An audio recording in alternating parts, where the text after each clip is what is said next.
있는 아파트 외벽이 무너져 내립니다. 잔해가 전깃줄을 건드리자 불꽃도 튑니다. 외벽은 뜯겨져 나간 모습으로 무너진 구조물이 중간층에 걸려있기도 합니다. 사고가 난 건 오늘 오후 3시 40분쯤입니다. 광주광역시 도심의 아파트 공사 현장입니다. 건물 한개동 23층부터 34층 외벽이 무너져 내렸습니다. 이 사고로 1층에서 공사를 하던 한 명이 잔해물에 부딪혀 병원으로 이송됐습니다.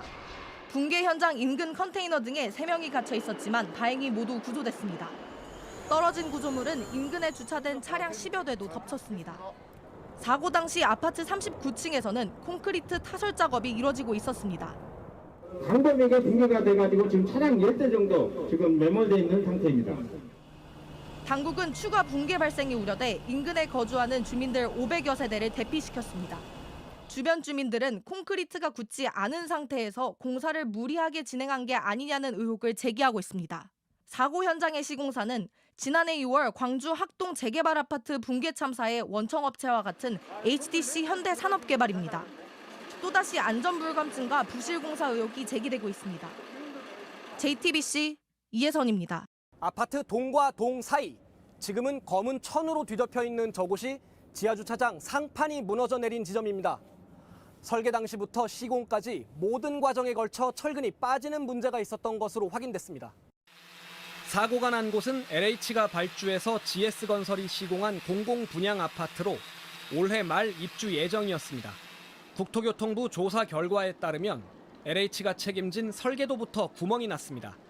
지하주차장 기둥엔 지붕을 떠받치는 철근 다발인 전단 보강근이 반드시 들어가야 합니다. 하지만 설계도엔 지하주차장 기둥 32개 가운데 절반가량인 15개엔 철근 다발을 안 넣어도 되는 걸로 표시됐습니다. 이것도 모자라 GS건설은 실제 공사 과정에서 또 한 번 철근을 빼먹었습니다. 무너지지 않은 기둥 8개를 조사해보니 이 중 4개 기둥에 철근이 들어가지 않았습니다. 32개 중 확인된 것만 19개, 60% 기둥에 철근이 없었던 겁니다. 여기에 콘크리트 강도도 기준에 미치지 못했습니다. 전단보강에 누락이 됐기 때문에 굉장히 저항력이 약화된 상황이죠. 콘크리트 강도도 약간 미달하고 이러다가 보니까 붕괴가 발생한 것이고요. 감리업체도 있으나 마나였습니다. 설계나 시공이 잘못된 걸 전혀 감지하지 못했습니다.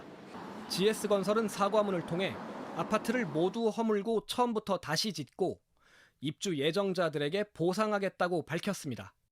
JTBC 오원석입니다. 문제 아파트들의 설계와 감리를 LH 출신 전관 업체들이 맡은 것으로 드러나 부실 시공의 원인 중 하나로 지목되고 있습니다.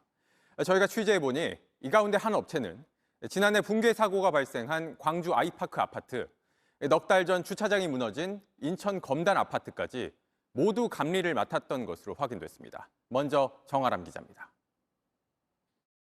지난해 1월 광주 화정동 아이파크 공사 현장에선 외벽이 무너져 노동자 6명이 목숨을 잃었습니다. 당시 감리를 맡았던 업체는 경기도 용인에 있는 건축사 사무소 광장이었습니다. 광장은 지난 4월 철근을 빼먹어 지하주차장이 무너진 인천 검단 아파트의 감리 용역도 맡았습니다. 그걸로 끝이 아니었습니다.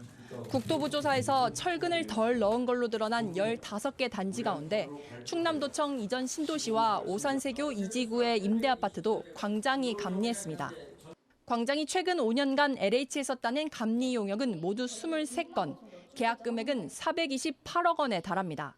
광장엔 대표인 신모 씨를 포함해 LH 고위직 출신 4명이 근무하고 있습니다. 광장과 함께 인천검단의 지하주차장 감리를 맡은 목양종합건축사 사무소도 철근을 빼먹은 LH 아파트 3곳에서 감리를 했습니다. 여기에도 LH 고위직 출신 3명이 근무하고 있습니다. 이권 카르텔인데 어떻게 보면 건설 쪽에서는 굉장히 이런 어떤 이권 카르텔들이 굳건하게 형성이 되어 왔어요. 이런 유대 관계 속에서 감리가 제 역할을 못할 수밖에 없는 이런 환경도 있을 수가 있는 거고요.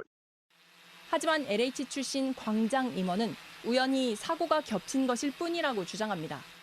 구조적인 문제라고 해야 되나요? 하여튼 그런 부분들이 우연찮게 물량판 구조에서 지금 나오고 있고 그런 게 연결됐다 뿐이지.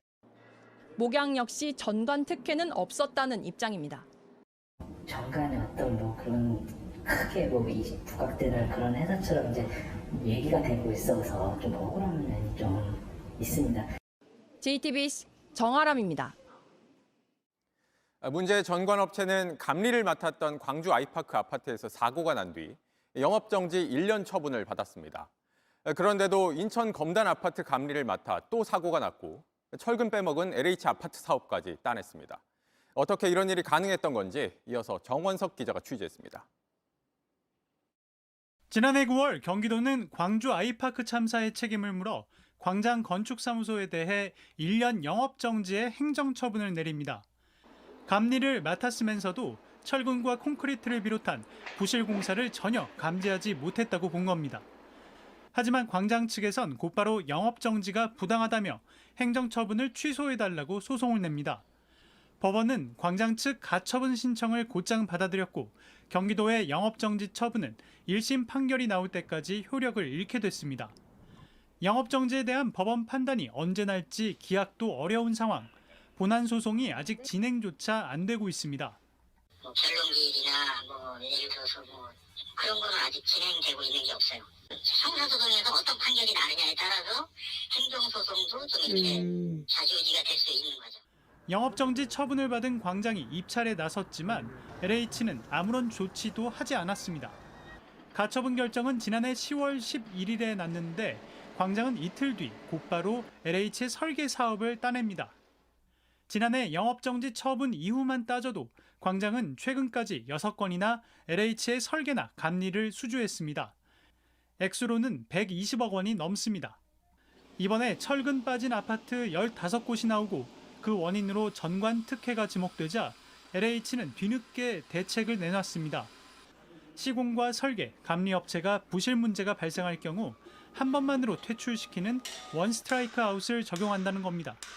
LH가 이런 강력한 조치를 할 수 있는데도 지금까지 전관업체의 전횡을 그대로 둔 데 대해서도 조사가 이루어져야 한다는 지적입니다.